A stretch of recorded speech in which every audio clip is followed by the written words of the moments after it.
Stress असेल, तणाव असेल त्याच्याने बीपी शूट झाला, तर त्या केसमध्ये तुम्हाला गुठळी होण्याची शक्यता दाट आहे आणि त्यामुळे तुम्हाला हार्ट अटॅक येऊ शकतो. आणि वजन वाढलेलं असल्या कारणानं व्हिसरल प्रेशर जे व्हेसलवरचं जे प्रेशर आहे ते सुद्धा जास्त राहिल्यामुळे बीपी वाढतो. तर ट्रायग्लिसराइड्स वाढले की स्क्लेरोसिस म्हणजे रक्तवाहिन्यांच्या आतमधून ह्याचा मेदाचा थर बसायला लागतो आणि मग रक्तवाहिन्यांचा डायमीटर जो आहे तो कमी होतो. अल्टिमेटली फॅट वाढले म्हटल्यानंतर कोलेस्ट्रॉल वाढलेलं असतं आणि तसं असेल तर दोन्ही कारणानं रक्तवाहिन्यामध्ये कोलेस्ट्रॉल वाढून स्क्लेरोसिस होणार आहे, त्याच्यामुळे बीपी वाढणार आहे.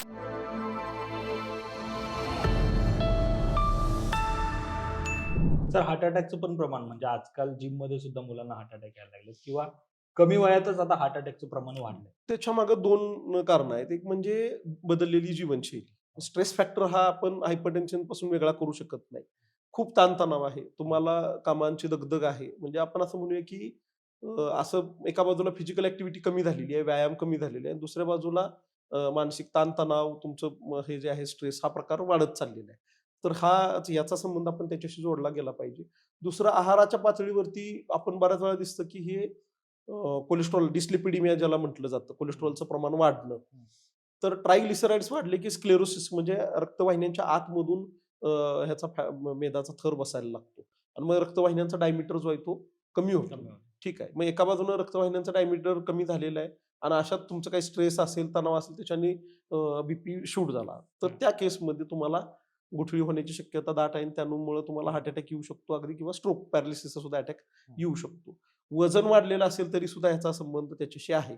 कारण अल्टिमेटली फॅट वाढले म्हटल्यानंतर कोलेस्ट्रॉल वाढलेलं असतं आणि तसं असेल तर दोन्ही कारणानं रक्तवाहिन्यामध्ये कोलेस्ट्रॉल वाढून स्क्लेरोसिस होणार आहे, त्याच्यामुळे बीपी वाढणार आहे आणि वजन वाढलेलं असल्या कारणानं व्हिसरल प्रेशर जे व्हेसलवरचं जे प्रेशर आहे ते सुद्धा जास्त राहिल्यामुळे बीपी वाढतो.